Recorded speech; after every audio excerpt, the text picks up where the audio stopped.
All right, everybody, this is Ross the Fig Boss. Today's video is going to act as an announcement to let you guys know that I'm selling fig trees this spring.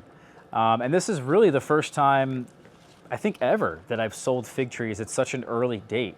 A lot of you guys always complain because I only start selling them roughly around May 15th or the end of May. And usually for you guys in warmer places, it might be a little bit too late and you want to get them earlier in the season. And so this is great because this commercial greenhouse is allowing me to do that for those of you guys in these warmer places. In any case, this is going to be the first sale, and we have about 800 fig cuttings that I'm rooting of different varieties. Might be totally different varieties here than what I have available. And we're going to be offering those throughout the summer and the fall. Probably, I would imagine, if fingers crossed everything goes right, in the next month and a half to 2 months. And so those are going to be taken off, hopefully, and we'll continue this sale as we go along. But I think, in general, everything that is available for sale will be available listed on my website. I would recommend, if you're looking for a particular variety, you can ask me. But if you also want a recommendation on a particular variety, because figs are very specific, choosing the right fig variety goes a long way here, guys, to your success. So don't be afraid to ask me, and send me a message on the website and say, hey Ross, what variety do you recommend? This is my annual rainfall. This is where I live, and this is the zone that I'm in. If you can give me those details, it makes it a lot easier, and then I can give you guys a great recommendation on a particular variety to grow. And so again, that is a huge benefit right there. I'd be happy to give you guys a recommendation. So anyway, that's the sale. I don't exactly know, by the way, how I'm gonna figure this out just yet on my website, how I'm gonna be listing them. I am gonna continue to support FigBid, and we will probably have a couple of these for sale on FigBid. Danny's a really good friend of mine, and I think, though, at this point, for those of you who are listening and selling, and I've always tried to encourage people to sell and go on FigBid because it improves this hobby as a whole for everybody. Now, it doesn't benefit me individually at all at this point. I'm pretty much totally independent of FigBid now, I would say, because my website has been taking off. It gets so much traffic. Of course, my YouTube channel gets so much traffic. But the website really has started to take off, and the SEO, it does benefit me and my SEO if I list these trees for sale on my website. So it's actually a huge benefit to me to not do it on FigBid. But I do find that there is still a benefit to me and to everybody as a whole that I still list some things on FigBid. And so I just would encourage everybody, seller or buyer, go on FigBid and check out all the listings there, because again, the more that this hobby grows, the more that you tell your friend about fig trees and tell your friend about, oh, this is where you can buy the really special ones, you know, the better this hobby grows and the bigger it gets and the better it is for everybody. So that's my personal advice, and that's kind of where I'm at with this whole thing. I haven't figured it out just yet with my blog, figboss.com, but the majority of these will be listed there, and you can obviously go there and contact me with anything you guys need. The link is down in the description for both of those places. So one of the things I think we need to cover is actually shipping. These are all going to be shipped. I'm sorry, but I'm not offering local pickup. You guys do have to, give me an address. And so when you check out either on my website or on FigBid, put in your address. I am going to be shipping with UPS. So if you're using a PO box, I can go to UPS, or the United States Postal Service, excuse me, for those people and for you guys who are using a PO box.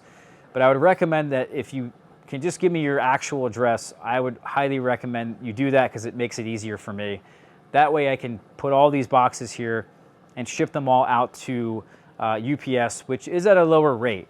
And so if you are going to use a PO box, I may end up charging that person a higher rate because it just costs probably on average $6 to $8 more to ship every single tree with the United States Postal Service. It is that big of a difference. UPS, though, does a great job in the fact that they do ship them rather quickly. I have actually seen almost no difference, or even, it is even slightly faster with UPS. The problem with UPS though is that they do offer lower rates, but at the cost of they just throw your box everywhere and don't even care. So I had to learn that the hard way last year at the beginning of the year, and we had a few boxes that got destroyed. But ever since I've been double boxing the boxes, I actually box your tree in a box, and then I put another box around that box. I've also found cheaper alternatives that are really difficult to crush boxes. They have an extremely high crush test rate. Every box actually has a rating on it. And so those boxes also work fantastic.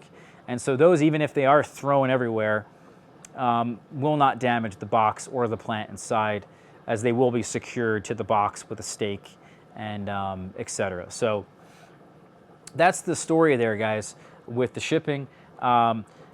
It should take roughly 2 to 4 days, depending on where you guys live, and I will ship to anywhere in the country, anywhere in the United States. I'm sorry for those of you guys at international addresses, I can't do the trees and ship them internationally. The other thing I want to mention is that, what do you do when you get these trees in the mail? These trees are really taking off, first and foremost. And this environment's perfect for them. I've been feeding them every day, or I should say they're getting slow release fertilizer, but I've been watering them every day. And the heat in here is amazing for their growth. And they've just been putting out really healthy and spectacular growth. By the way, whatever isn't really healthy and I don't think is worth sending to somebody just yet, I'm only going to send the healthiest and the largest trees I have. Everyone wants a larger tree. I get that. But some of these come in different shapes and sizes. What matters is the root system is strong. And I know from experience what has a strong root system and what doesn't just yet.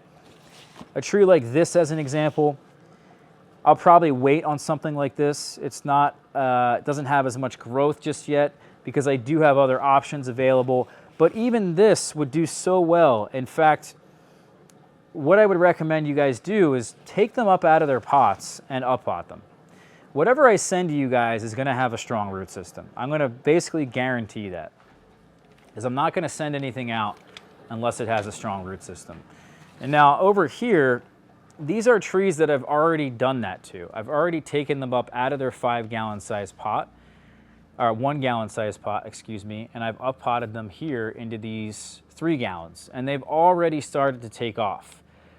Even if they weren't even really that well rooted, getting them up out of that 1-gallon size gives them so much more room to grow, and they're able to take off. They have more access to water, more nutrients, and everything in general, guys, is just better. You can only have them grow so much in that 1-gallon size.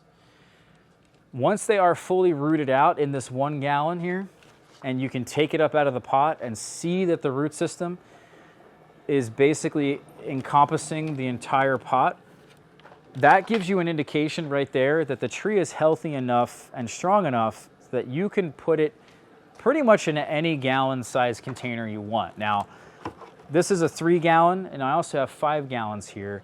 That's a great size to step up from this 1-gallon size. But if you have a really well-draining soil, you could put it in a half whiskey barrel for all I care.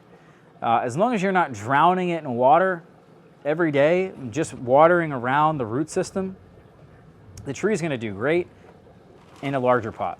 And you may want to do that to skip this extra step of up-potting it again. That's up to you. You could also, by the way, up-pot it, plant it directly in the ground. And so this is a great time to be planting our fig trees. It's the spring. Plant them after your last frost date. Don't plant them before. I know some of you guys get a little anxious, but you need a warmer soil anyway for them to grow outside. Plant them after your last frost date, and they'll take off. Whether or not they're in a container, whether or not they're in the ground, it doesn't matter. Give them food and give them water. If you're planting them in the ground, give them some mulch. Really mulch them heavily, and you'll see that your tree is going to take off and do really well. One thing that I really like to do, and I haven't really discussed this, I don't think, too much, is if I'm going to plant a fig tree in the ground, I like to get them fully rooted out actually in this 2-gallon size. I do find that they do transplant a little bit better from the 1-gallon size. You don't have to do that, but I would prefer personally putting them in a 1 gallon size higher, so a 2 gallon size. So which that's roughly an 8-inch by 8-inch container, or 7.5 by 7.5, something like that. These 1 gallons are 4 inches wide by 9 inches deep. And so again, you don't have to do that, but I do find that does actually allow them to take off at a quicker rate once you plant them in the ground. Now, if you plant them in a higher gallon container, you can do that too. Some people ask me this all the time. Should I wait until I root it out into a 5 gallon or a 10 gallon? And the answer is you don't have to do that, and I probably wouldn't do that. I would get it in the ground to whatever size that you have established.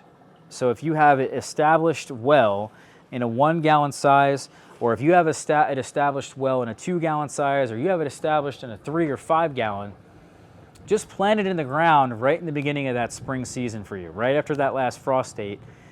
That's when you'll see the biggest benefit. Of course, you can wait, and that's up to you, but in general, getting any fruit tree in the ground in the spring or in the fall is going to be better than planting them in the summer. And so that's it there, guys. Those are the care tips I would recommend. When you take the pot up out of this, don't tug on the tree. Turn it upside down and slide it out that way very carefully, not to damage any of those roots. When you're transplanting or you're up potting, that's the thing right there you have to worry about. Don't damage any of the roots. Some of you guys love to tease the roots, and that's a thing people say all the time. Unless it's extremely root bound, which none of these trees should be, there's no reason to tease any of the roots. Just let them be, and they'll go out sideways. That's what they love to do.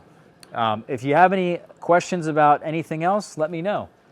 And that's the sale here, guys. We'll see you soon. Thanks for watching. Hit that subscribe button, check out the sale, and hit that like button for me. Take care, guys.